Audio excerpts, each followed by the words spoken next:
Hi, I'm back with an interesting differentiation between two words. What is the difference between affect and affect? Let me explain you. Affect is a verb.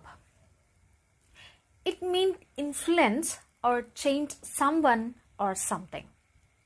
Let us understand it more better with an examples.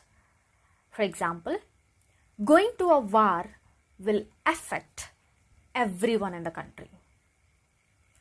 And the floods affect the crops. While coming to the affect is used as a noun. It points towards an event or a thing.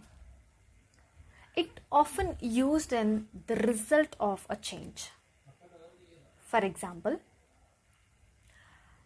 I have no idea